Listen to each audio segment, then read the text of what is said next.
The June examinations are upon us. The exams will only be tricky, but I'm here yet again to make it easy for you. We are going to look at the physical sciences, physics, June 2025 exam prediction. Now we'll begin by looking at multiple choice questions, which is question 1 as usual. I think by now you should be able to see that question 1 will always be composed of multiple questions. And what the multiple choice questions do really is that they test different parts of the topics that we do in our physics section part of physical sciences. So basically the work that we've done from term 1 to term 2. And I'll just read the instructions just to begin our question to say, look, various options are provided as possible answers to the following questions. Choose the answer and write only the letter A to D next to the question numbers 1.1 to 1.10 in the answer book. An example here is that you write 1.1 and C. So this means you don't write the weights. So for example, if you look at this, you don't write these weights, you only write the letter and the number. You only write those two. They further say here that each question has only one correct answer. So on our options here, we'll only get one correct answer. Some answers or options that we have here, they look like they're correct, but we really have to choose the most correct one. Now, 1.1 says that an inherent property of an object to resist any attempt to change its speed. When I read this, what comes to mind quickly is the term inertia. This is the definition of inertia. So on my options here, I must find inertia, and I can clearly see that when we look at letter D here, is actually inertia. We are on question 1, we're doing question 1.1, and we're saying the answer is D. Now, I have study guides where you can read about this and study this and memorize this. Otherwise, you can always go to your test books and be sure that you know the definition of inertia. Those other options are incorrect. 1.2 says that a force F acts on an object of mass m1 and produces an acceleration of a1. So we're having a force F acting on m1 and that object moves, hence we have an acceleration a1. They further say here that the same force is applied on another object m2 and now produces an acceleration a2. Now we take the very same force, but we now apply it on a different object, which we call m2. Then what happens then is that we have a new acceleration, which we call a2. Now if we look at this situation here, if we were to visualize this situation or interpret this situation, is that we are actually having an object here which we call m1. Then we apply a force here, f1. This force causes this object to accelerate, meaning to move with an acceleration a1. Now within the same space, we then take a different object m2, then we apply the same force F, exactly the same force. If it's 10 Newton, we apply 10 Newton here. What happens here is that this object m2 also accelerates, so that we have acceleration a2. Now the only thing that is the same here is these two forces. Then the mass here and the mass on the second object are different, and therefore the acceleration will be different. What comes to mind when I look at this situation is really Newton's second law of motion, because I can see here that I actually have a force that causes the object to accelerate. That is to say here that we know from Newton's second law that if you apply a force on a small object, it will be easier for it to move, it will accelerate much more easier, but it will be difficult to actually accelerate a big object. That's what we see when we say the acceleration is directly proportional to the force and inversely proportional to the mass. And that's why here the force can be the same, but our accelerations won't be the same because the masses are also different. So that is basically how I'm going to relate this question. It's Newton's second law. I need to think about MA. F is equals to MA. Now they say here on the question, the ratio of the acceleration A2 to acceleration A1 is. So we have options here. We are given options here. Now, what they're really asking us is that the ratio of A2 is to A1. That's how we write ratios, right? A2 is to 1. We know that, and this is what they're looking for. They say they want us to actually find this ratio. We know that if we have a ratio like this, A2 is to A1, it is the same as a fraction where we say A2 divided by A1. I hope you know this relationship to say if you have a ratio like this, it can be rewritten as that. So basically, we are looking for this. Now, to get our answer here, I'm going to apply Newton's second law as we have said. So let's do this here. I'm going to say the net force is equals to the mass times the acceleration. But in this case, we are saying our force that causes the acceleration is actually F, meaning when I add my forces here, I get F. Is the force that causes the object to accelerate. So this would be equals to M1 because it accelerates the M1 when I substitute there, and we get in the acceleration A1. I'll call this equation 1. I'll do the same here to say the net force is equals to the mass times acceleration. Really, all I'm doing here, I'm applying Newton's second law. Now I substitute to say my force that causes this object to accelerate is F, and the mass here is M2. Then the acceleration is A2 because this force is now applied on M1 and M2. This then I'll call equation 2. This is my equation 2. Now, when you look at these two equations, we are actually looking at a ratio. We want to find a ratio. That means I can say here that equation 1 is the same as equation 2. I hope you are able to see that. These two equations are exactly the same. Why? Because we are saying the force F is the same. We're having the same force F here. So that means this M1 A2 is the same as M2 A2, right? Because remember we said here our force is the same. Now taking that, it will mean on equation 1 I'm going to have M1 A1 is the same as M2 A2 because those are really the same. Now you have to understand, as I said before, that the forces are the same and it means that these products are the same, hence I'm equating them. However, this mass here and this mass are not the same. This acceleration and this acceleration are not necessarily the same. Now, when I look at the equation that I have now or that I've developed now, and I look at this, I can see that I need to divide by A such that the A1 is at the bottom. I need to manipulate this A so that the A is on the bottom and manipulate this M, so that I'm only left with the A2 over A1. Now, to do that, I'm going to really divide this side by A1 and this side by A1. Remember what I do on the left I do on the right as well. So I'm dividing here by A1, dividing by A1 as well. Now I can see that A1, A2. So that means I need to remove this M. To remove this M here, I'm going to say M2 and also here M2. Now this becomes a very simple question now because really the M2 and M2 would cancel, the A1 and A1 would cancel, so that now I'm left with M1 over M2 and I'm left with A2 over A1 as the ratio that we're looking for. So this means I'm going to have M1 M2 being equal to A2 over A1. So what are we saying here? We are saying that the ratio of A2 is to 1 is the same as M1 is to M2. So we have to look at an option where we're having M1 is to M2. So here they say the ratio of the mass 2 to M1, mass 2 to M1. You see here we don't have mass 2 to M1, we have mass M1 to M2. So this is not correct. They say here the product of M1 and M2, product would mean we multiply these two. We don't have that here. Do you see that? They're not multiplying, they're actually dividing. Then the ratio of M1 to M2, that makes sense, M1 to M2. So our correct answer should be a C.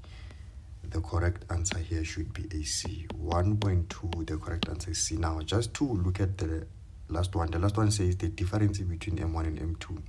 I mean, the difference would be M1 minus M2. We don't have that. We're not subtracting here. We're not subtracting here. So that is our answer.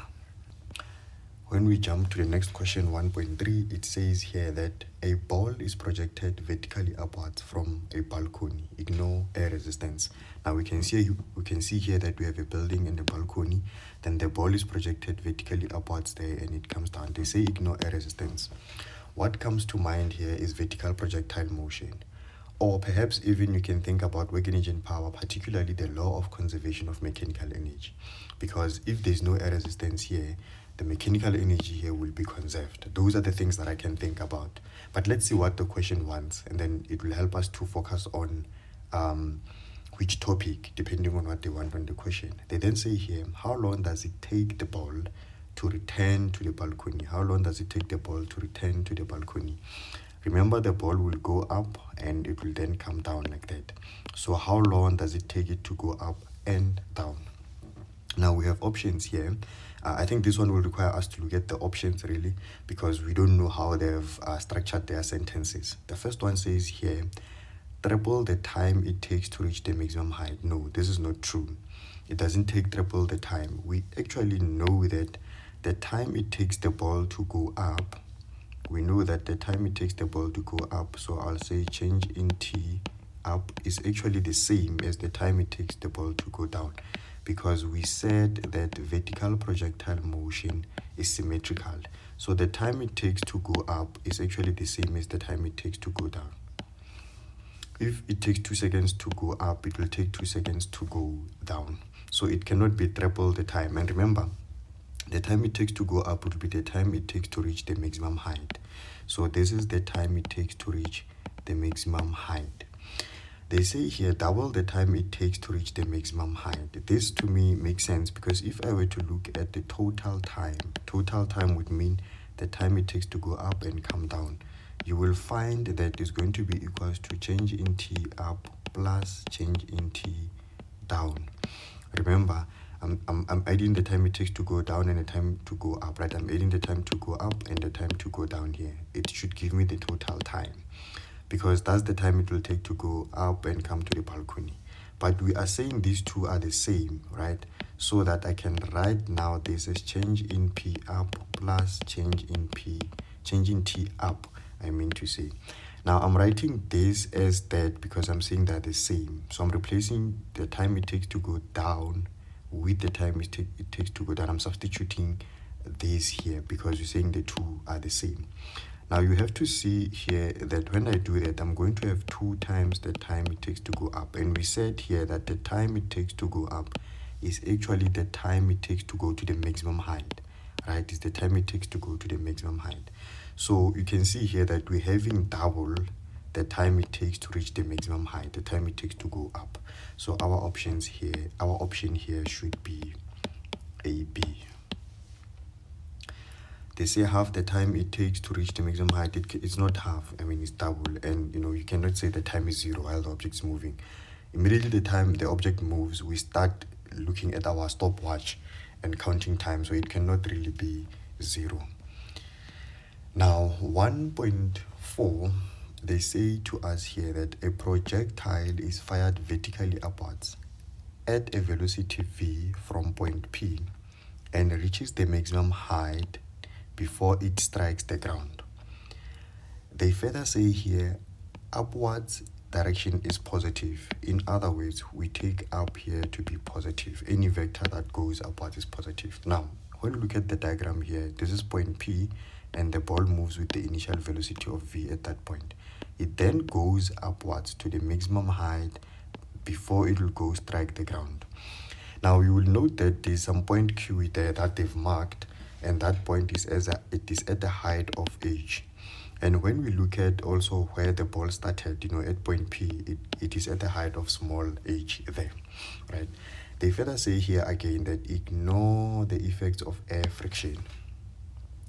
So this means that I can think of vertical projectile motion here, because if we ignore the effects of air friction, it means we're going to have the acceleration here to be equals to negative g. right? So this is a vector that goes vertically downwards, because we know that if there's no air resistance, the only force that will act there is the force of gravity, and the force of gravity causes objects to accelerate at the acceleration due to gravity, which is negative g, or a constant number of 9.8. It is negative because it is opposite to the positive direction that they have chosen for us in this specific question. Now here I can think of vertical projectile motion, as I said, but the other thing that I can think of again is, the law of conservation of mechanical energy, because really that law would work if there are no non-conservative forces, and air resistance or friction is one of the non-conservative forces, and we say there is no air friction, so that means the mechanical energy has to be conserved. Now our question says to us that the velocity of the projectile at point Q, right, is, so we're trying to find the velocity of the projectile at point Q. Now when I browse briefly on my options, I can see that there's a square root here.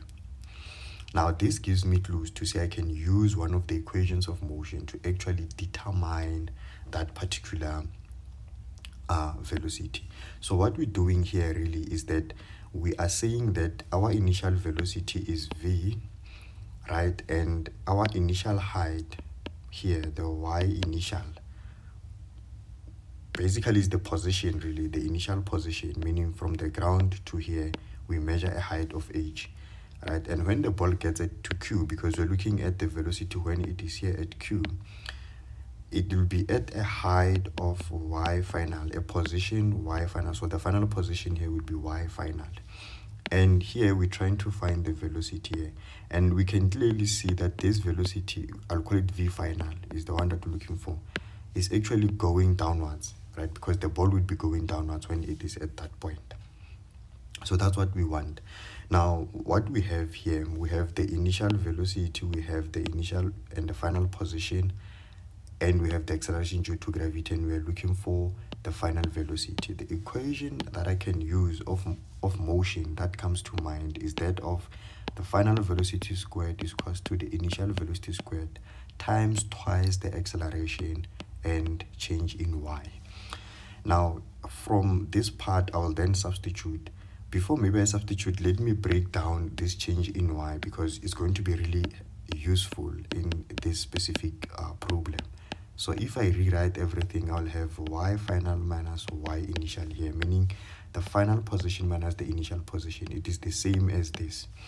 That's how we define this. Actually, this is the displacement. This is the displacement, and displacement is defined as the difference between the initial and the final position.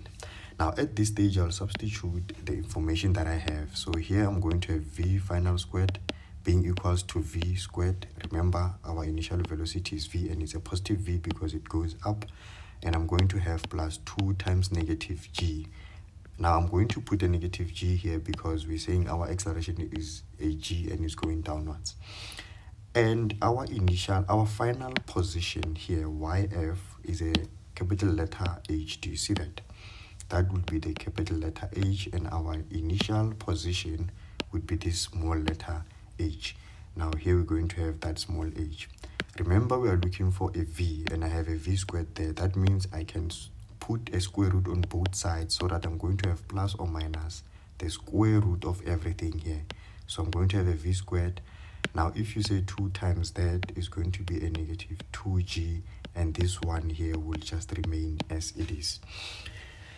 Now we know that the velocity here at Q has to be going downwards. In other words, on my plus or minus here, I actually really have to take the negative one. This means it's going to be v is equals to negative v squared minus 2g h minus h, because the negative one simply means that our velocity is going downwards, because remember, upwards is positive. Now when we look at our options, A looks like is the one, because we have negative v square root of v squared 2g h minus h, right? That looks like the correct one. So 1.4 would actually be A. 1.4 would be A. Now when you look at these other ones here, they all include a small letter a, a small h, the initial position, This one says here we have a positive and we have a positive. I mean, that's not what we have there if you incorporate your directions, and this one also doesn't look correct. Now, when we go to 1.5, they say here that consider the following statement. And our statement says that the difference between the final and initial momentum of a moving object is the same as the impulse of the force. Now, what we're saying here, we're saying that the final momentum minus the initial momentum. Remember, difference is a number that you get after subtraction. And here we're subtracting the initial momentum from the final momentum, yeah? And we're saying that this is the same, meaning is equal to, when we say the same, it means it is equal to the impulse of a force. The impulse of a force would be the net force times the time. And when you look at this, we get change in P is equals to F net change in T. Because momentum final minus momentum initial is the change in momentum. Now, they say here, the question, which one of the following is correct statement for the above? And they've given us options. I mean, without even going further, when I look at this here, I can see that this is the impulse momentum theorem that says the change in momentum is the same as the impulse of the force. So our B option would be the correct one. I mean, clearly this cannot be the definition of the net force. It cannot be Newton's first law, and impulse. This is not the definition of impulse. It's the impulse momentum theorem. It's a theorem that relates the change in momentum to the impulse. That it does not necessarily define the impulse. To define the impulse, you'll say it is the product of the force and the time during which the force is really applied. Now, when we go to 1.6, we are told here that object A and object B moves towards each other. They move towards each other with speeds 3 over 2v and 1 over 2v respectively. They further say that the mass of object A is twice that of object B.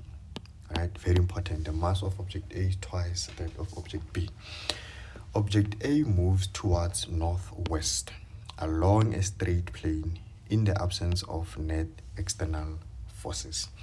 Now, after reading this question here, what comes to mind for me is the concept of momentum and impulse, particularly in that topic, the law of conservation of momentum. This question for me is, I'll classify it as the law of conservation of momentum. Why? Because I see more than one object. That means I have a system, and my system is a closed system because they say here there is no net external forces. It happens, this collision, because these two objects are going to collide. They interact with each other by colliding because they move towards each other. So that means they will collide, and there are no net external forces. That means it's a closed system or an isolated system, if you like. So this for me is the law of conservation of momentum. Whatever that they're going to ask me, even if I don't know what they're going to ask me, from reading this part here, I already know that I have to use the law of conservation of momentum. Now, the question says, when the two objects collide and stick together, very important, the momentum of the combination is, look at that, they even ask us about the momentum because it's a law of conservation of momentum. Now, if for us to really enjoy this question, it will behoove us to actually write these two objects, to say here I have MA, then here I have MB. And because it's the law of conservation of momentum, I'm going to choose my direction to say here that, anything that moves in this direction, right, in the horizontal plane, and it is actually going in this direction is positive, and any vector that will go in that direction will be negative. Now, if we look at our problem again, we were told that M1 actually has a velocity of 3 over 2. So that means this one moves with a velocity of, so I'll say A1 initial is 3 over 2 V. But because they're moving towards each other, it means this one has to be moving in that direction, and it's going to be VB initial, which is going to be negative 1 over 2V. Now, it's very important to be able to attach this negative for the second one, for the object B, because it will be moving in the opposite direction towards what I chose here. It's moving in that negative direction. Our directions here, they said that object A moves towards northwest. In other words, on a horizontal plane, right? They say it moves towards northwest on a horizontal plane. Now that means I can choose this to be a northwest, because it moves in that direction, northwest, on a horizontal plane. If this is northwest, it means then that this direction here has to be southeast, and it's going to be a negative direction. So this object here is moving in the southeast, in the opposite direction of northwest. Very, very important to be able to deal with your directions when you work with Newton's laws, momentum and impulse. Now at this stage, I would also then look at my masses. They said here, if let's say I say MB is equals to M, let's say I give it the symbol M, and I'm giving it the symbol M because I can see on my options here, I actually have M, they've introduced M. So I say if I suppose I choose that MB is equals to M, this would mean that MA is going to be twice M, right? Or let's do this, it's going to be twice MB, because they said to us that the mass of object A is twice that of object B. So the mass of A is really twice that of B. But we're saying here that B is M, so that then now I have 2M. Now for me to find the momentum of the combination after collision. So what are we saying here? We are saying that these two objects will really collide here with each other at some point. Remember, this is A, this is B. Then they're saying here after collision, they stick together. They said to us that after collision, they really stick together. So these two objects after colliding, they will stick together and either move in the northwest, or they will move in the southeast. We don't know because we haven't really calculated. They'll either move in that direction or that, we don't know after collision. Now for me to be able to determine the momentum and also perhaps the direction of these objects, I will use my law of conservation of momentum, where I say that the total momentum after collision, meaning VA final plus VB final is equals to MAVA initial plus MBVB initial. Now when you look at this, you'll come to realize that the mass here of this object would be MA plus MB, because they are one thing now, they are combined, they move as one thing. So that means we can write this as the big M here, to say they have a big mass M now, because they are one object, they have combined, they collided and combined. And the other thing that is worth to note is that whatever velocity that we have either here or here, whether they're going northwest or southeast, that velocity would be a V final, right? So the velocity of, so what I'm saying we can write this as one velocity, the velocity V final. Now this would mean the velocity of object A would be the same as velocity of object B.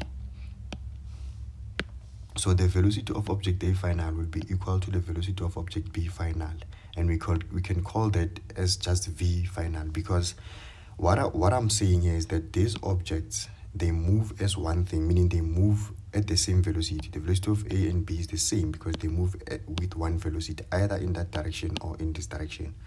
Now this would imply that we can write this as, just V, so that here now I'm going to have MA, and then I'm going to have V final, because we are saying here that VAF is the same as V, right? And here I'm going to have MB, and I'm going to have here V final as well, because we are saying VB is the same as V, because they move as one thing, they are one unit. Now this side we are going to have MA VA initial plus MB VB initial. Now, if you look at this here, I have a common factor. That means I can take out the V final outside of the brackets so that I have V final. Because remember, if I multiply this, I get that. If I multiply this back, I get that. Now, this side, I'm going to then substitute the mass of A, which we said it is 2m. It's going to be 2m. And here we have 3 over 2v. We're adding this to the m because we said the mass of B is the m there. And we're multiplying this by 1 over 2v. And this is a negative 1 over 2 because it goes in the opposite direction. They're moving towards each other. Now, when we look at the m plus m, we said it's going to be a big letter M because it says that it is the mass of the combination, right? It is the mass of the combination now. We have one mass now of m. Then we multiply this by V final, right? So this side, you can see that the 2 and the 2 would cancel so that I have, or in fact, I can say, 2 times that times a 3 is a 6 over 2. I have mv. Then here I'm going to actually have a negative because, this when it multiplies that, I'm going to have a negative 1 over 2 mv. But when you look at this, it then gives me a momentum because I'm saying here mv, the mass of the combination times its velocity. That is the definition of momentum. So this means I'm going to have momentum final of the system is going to be equal to, if you do this fraction here, we can clearly see that we're going to have a 2 here and we're going to have a 5 at the top because 6 minus 1 is a 5. Then we have mv. So we're having 5 over 2 mv. Now, our answer here is positive. Do you see that we have a positive answer? Then if we have a positive answer, it means we are going to the positive direction, which is the northwest. So that means the momentum of the system would be 5 over 2 mv to the northwest direction. To the northwest direction. So this means our object is actually really moving in the northwest. It's going in that direction. So let's look at our options here. We have 5 over 2 to the northwest. So our answer should be a C.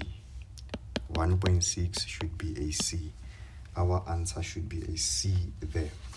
Now, when we look at question 1.7, they say to us that a ball of mass m is at a height of h and its acceleration due to gravity is a g, right? So what are we having here? We are having a ball at the height h, and this means it's the ground because that's how we know that this height is h. We're measuring it from the ground, right? So we're having the ball of mass m here. Then they say its acceleration due to gravity is g. Obviously, we expect that this object will experience an acceleration due to gravity g. Why? Because if this is the surface and the object is on the Earth's surface, it will be pulled by the force of gravity. So it will, accelerate at that constant 9.8 at that height. So when I look at this question here, I can classify it as the one that requires the knowledge of Newton's laws, particularly maybe the universal law of gravity, maybe, or waking up with the formula of F is equals to mg, because we are saying here that there will be the force of gravity here, because it's on the Earth's surface and it accelerates at that, acceleration g. Now, there could be other options here that we could explore. I don't know. Let's see what the question asks us, really. They say which one of the following is correct expression for the gravitational force. Yeah, I think, they're asking us about the gravitational force exerted on the ball. Now, when I look at these options, the gravitational force, really, we know that is going to be given by Fg is equals to mg, meaning the mass of the ball times its acceleration, right? That's how you quantify it. Or you can say this is equals to the universal constant mass of the object here, m1, m2 over the distance, the square of the distance between them. But this would mean if we have the Earth here and this object, I can say m1 and then I can say maybe this is m2. That's how we can quantify the acceleration due to gravity. But when we look at these options here, none of these options actually speaks this language. They don't speak about these equations here. Now that's a bit of a problem, because what I see here is that they have put gravitational potential energy, the U there, and it goes along with height and also G.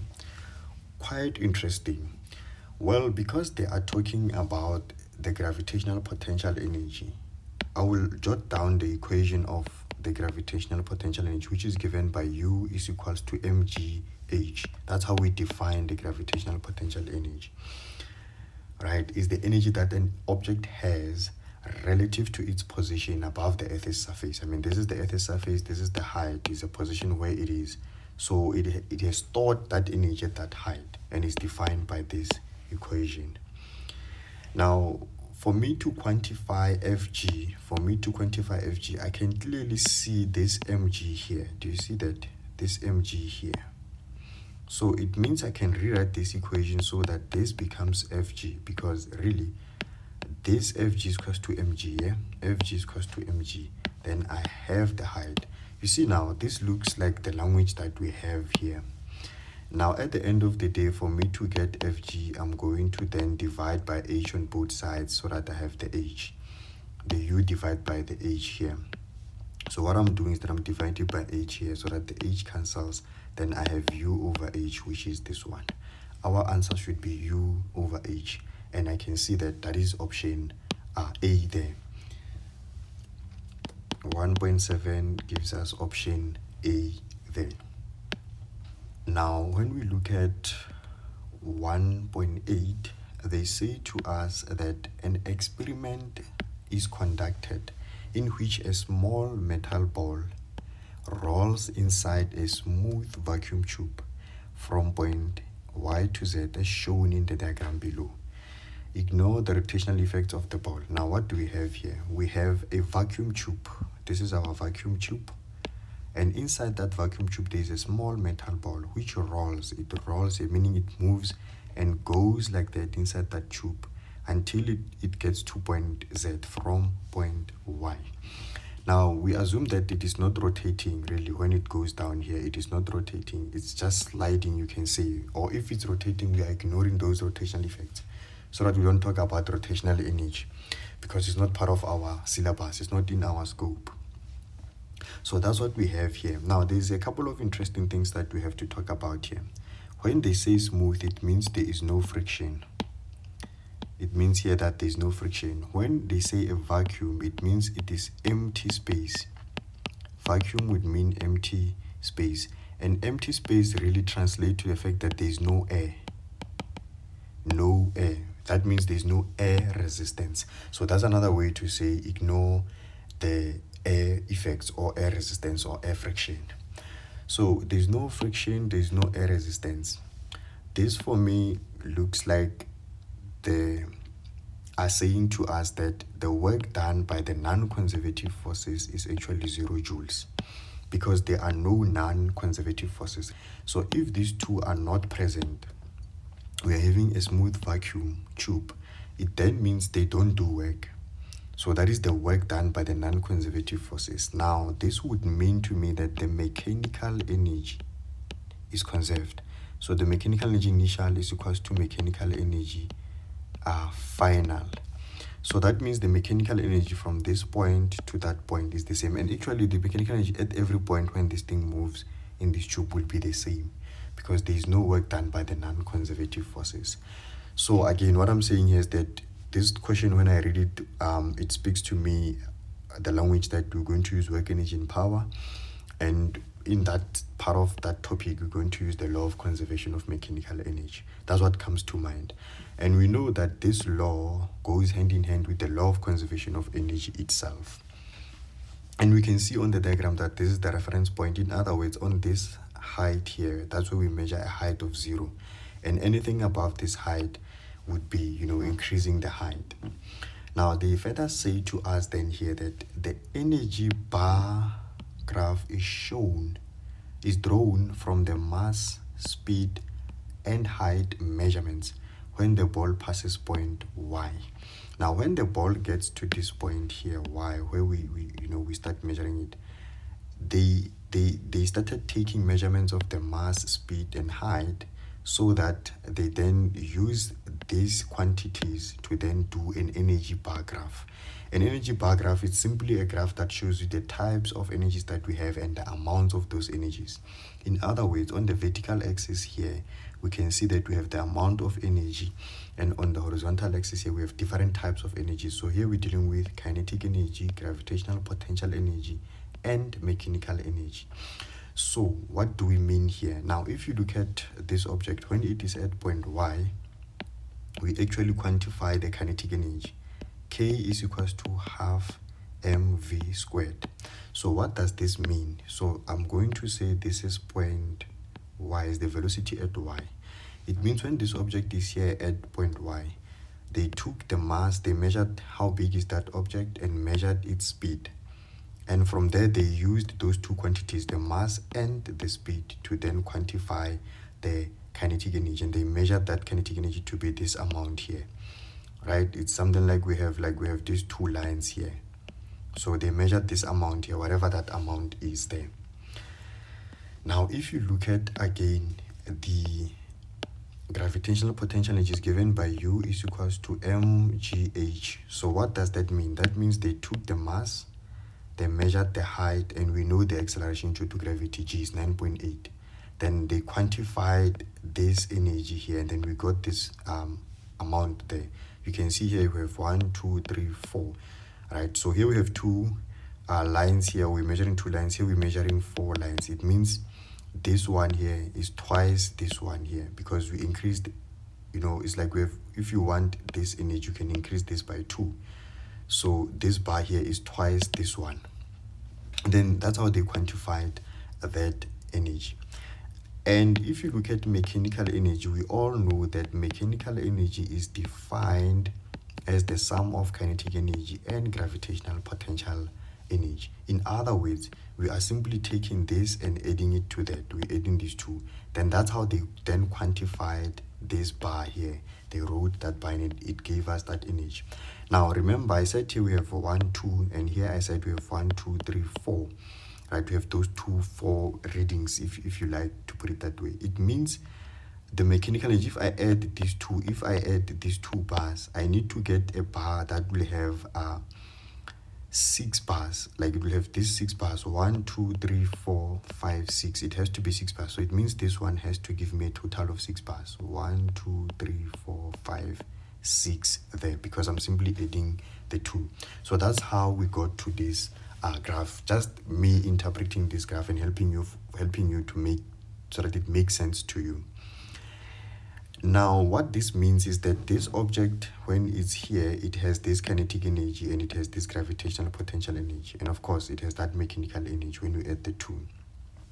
So you can see here that the gravitational potential energy is actually bigger than the kinetic energy. So it means this object is not really moving that fast, but it has a lot of gravitational potential energy. It is at a much bigger height here, if you want to put it that way.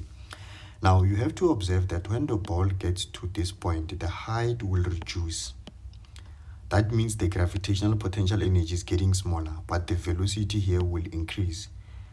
Because it's going to move much more faster when it's here. So that means the kinetic energy is actually getting bigger. Now, when it is somewhere here, you can see that the height is even getting smaller. Then that means the gravitational potential energy is getting smaller. It's getting smaller.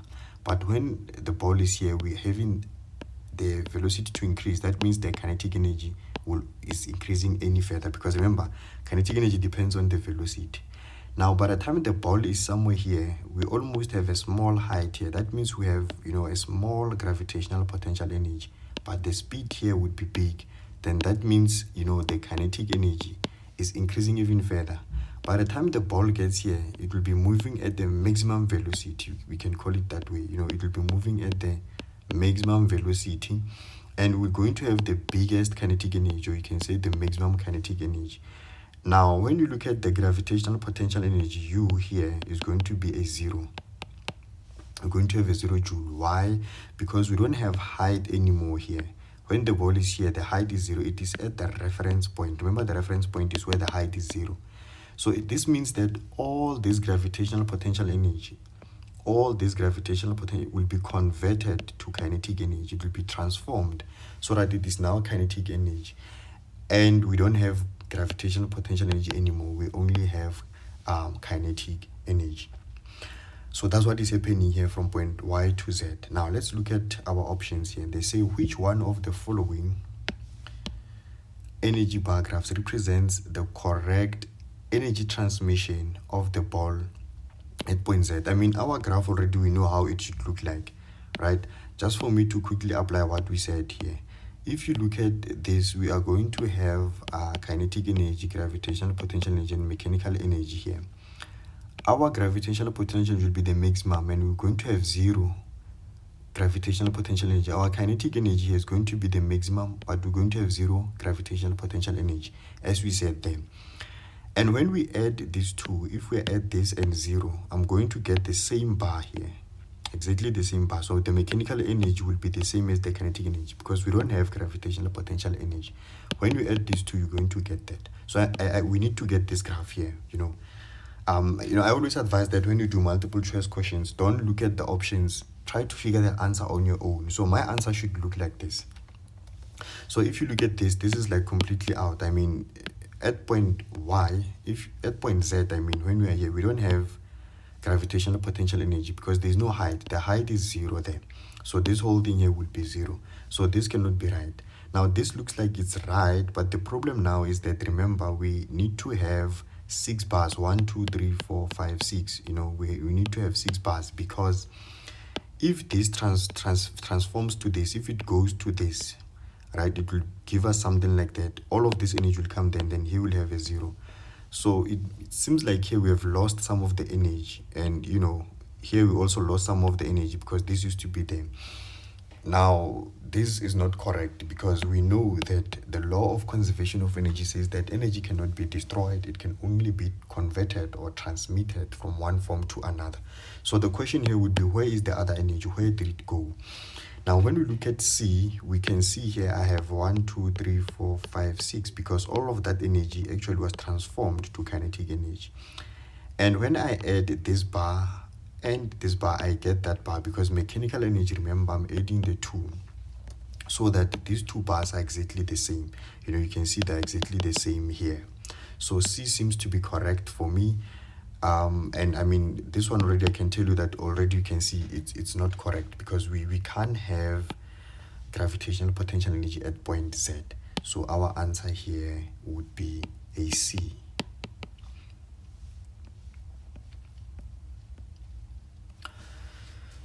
Question 1.9 says that an emergency alarm emits sound waves during a fire outbreak in a building. A fire truck moves towards the building for fire rescue. So what we have here is that we are having a building here, and in this building there's a fire. Then there's an alarm here that emits sound waves. This alarm emits the sound waves. Now, when it does that, a fire truck comes for a fire rescue. So there's a fire truck here that moves towards. So I'll say this is the velocity of the listener, right? The fire truck is moving towards the source there.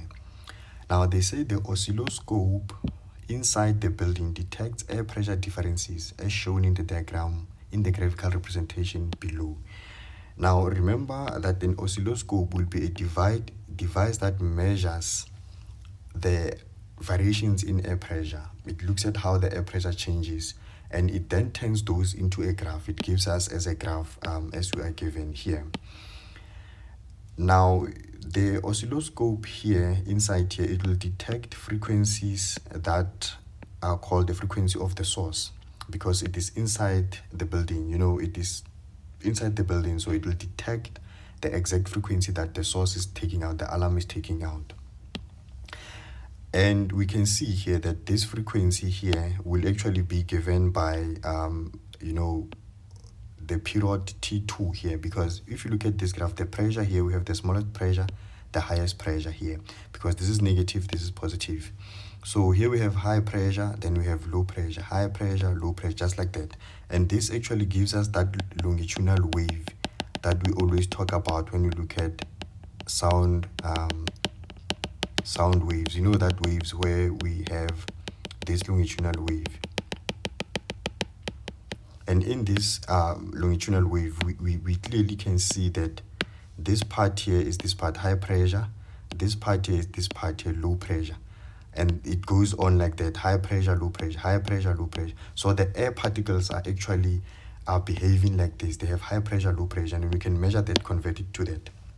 Now, when you look at this graph, we can see that it creates a wave here which has a period of 2t. So this is the time there, the period.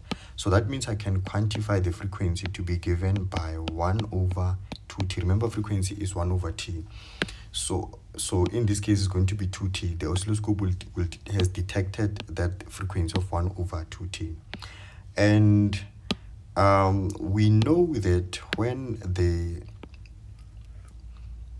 fire truck goes towards the building, it will actually detect a frequency. So this will be a frequency of the listener. It will detect a higher frequency. We expect to get a higher frequency because it is moving towards the source. It will start having these wave fronts here coming towards it and being closer to each other. They are much more closer to each other. Remember, here we have a wavelength which is bigger.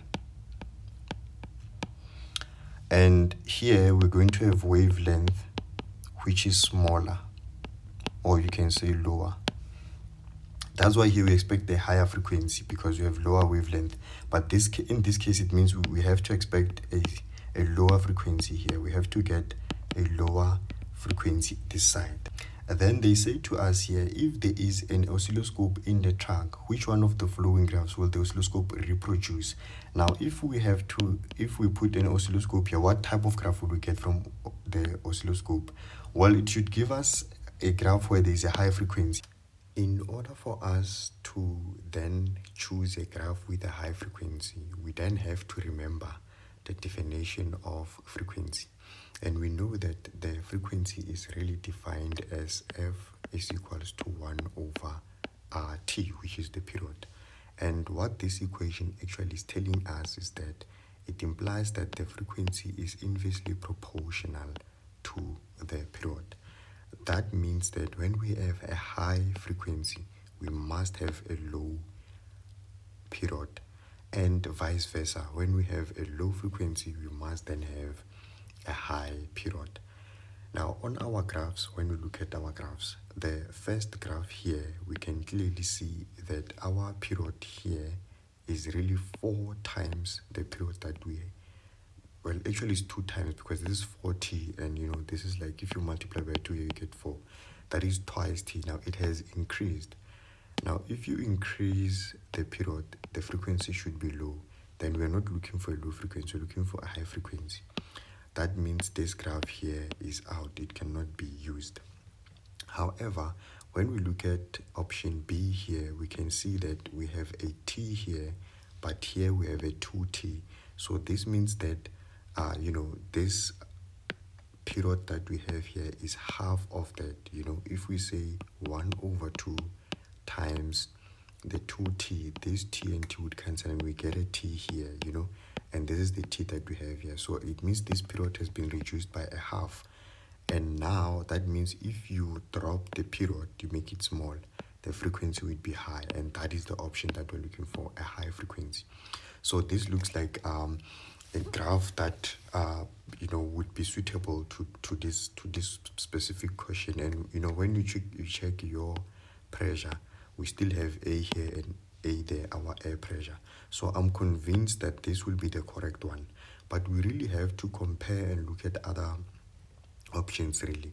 Now, when we look at C, we can see here that it is 2T, you know, the period didn't change at all. But what has changed actually is the air pressure. We have a quarter now in terms of the air pressure.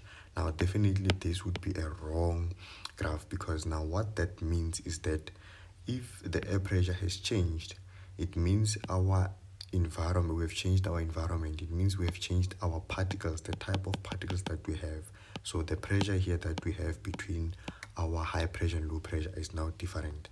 So, and you know, we didn't change the environment, we're still in the same environment. Now, if you look at option D here, we have 4t, and again, this is 2t. It's like the first one is completely wrong. But also the other interesting thing again here is that we have now the pressure being double that we started with, so that is negative 2t and positive 2t. Again, this would mean that we are in an environment where the air particles have changed, and really we didn't change the environment. We're still in the same environment, meaning we still have the same air particles here as we started in our question. So again, this one will also be out. Now the correct option would be a B. So our answer for 1.9 would really be the letter B, not C here, but B. This would be the letter B.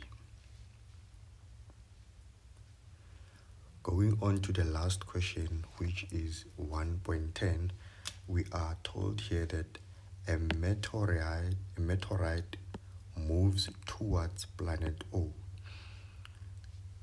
Which one of the following terms below is correct for the light detected from the meteorite? So we have options there such as redshift, blue shift, gamma shift, radio shift. Now let us look at this situation from drawing a diagram so that we can make sense out of it. So we have here a planet which we call planet O. So this is planet O. And this planet here, there's a meteorite that is coming towards it. So this means this meteorite would actually emit here electromagnetic radiation, or you can say white light if you like. Now what that means is that this light here is a light that will help us to see the meteorite as it's coming. So that means if you're standing here, if you are able to see the meteorite, it is visible to you, it means that it is closer. It means the light is closer. So the meteorite should be somewhere here because you are able to see it. It is visible to you. But if it is not visible, if you're standing here and the meteorite is not visible, it means it is very far from you, the distance here is not far. Therefore, it doesn't give you more light for you to be able to see it. That's all that it means. Now, here we want to see that if it's approaching us, if it's coming towards us, is it blue shifting or red shifting or gamma shifting or even radio shifting? Now, to understand this, we really have to go backwards and understand what we call the visible spectrum. And the visible spectrum really is something that looks like the colors of a rainbow, where we have this side here will have a red color.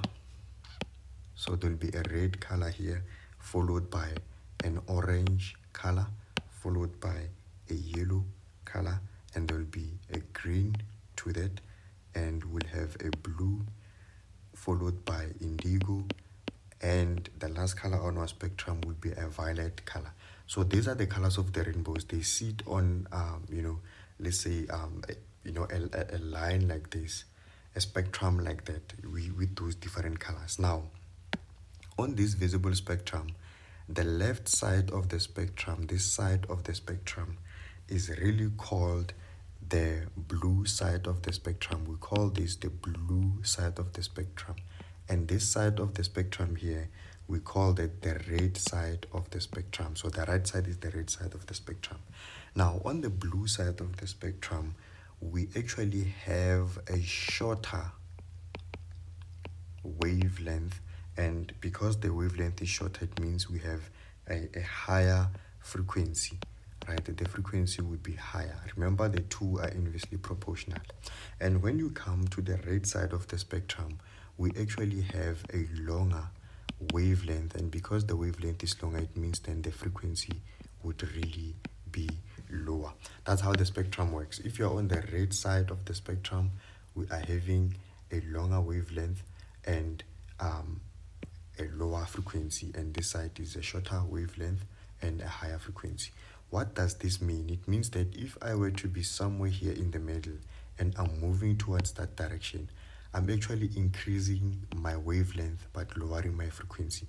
So that means when we're going towards this side, we are actually increasing our wavelength and lowering our frequency, and we call that process a red shift. We call that the red shift. So if you are increasing your wavelength, it means you are moving towards the red side of the spectrum. So you're shifting towards the red side of the spectrum. Now, if we move from here and we go to that direction, what actually we are doing is that we are shortening our wavelength. We are moving towards the colors that have a short wavelength. And that means we are moving towards the colors that have a high frequency. We're increasing the frequency. And we call that the blue shift. We call that the blue shift. What it means is that we are moving towards the blue side of the spectrum, because remember, this side we call it the blue side of the spectrum. Now, if we go to our problem here, you would see that when you are having a situation where the meteorite is far from the earth, it won't be visible. We won't see it clearly when we are here. It won't be clear to us. So what that means is that because we don't see it, it means it doesn't give us more light. And because of that, it means this side we're going to have a lower frequency. We are going to have a lower frequency. And if we have a lower frequency, it means we have a higher wavelength. Now, this means that our wave fronts are actually further apart from each other here. The wavelength will be bigger here, and hence our frequency is lower. But now, if our meteorite is much closer to us, it is clearly visible to us. We can see it much more clearly compared to when it is here. So what that means is that we are actually having here a high frequency because we can detect more light. We can see the meteorite. So when it is somewhere here, we actually have a higher frequency, and this means we're going to have a lower wavelength. What that means is that the wave fronts are much more closer to each other here.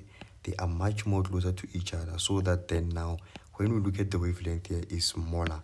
So the wavelength here is lower and we have a high frequency. Now, let us look at this scenario and this scenario. Remember now that this and this is when the meteorite is moving towards this planet O, right? So it means now what we're doing, we are moving from a high wavelength and lower frequency, and we are going towards what? A lower wavelength and a high frequency. So that means we are moving towards a lower wavelength, a shorter wavelength, and a high frequency. We are moving towards the blue side of the spectrum, meaning this is blue shift. We're moving towards a blue shift, right? So our option here should really be option B. So the answer for 1.10 would be B as well.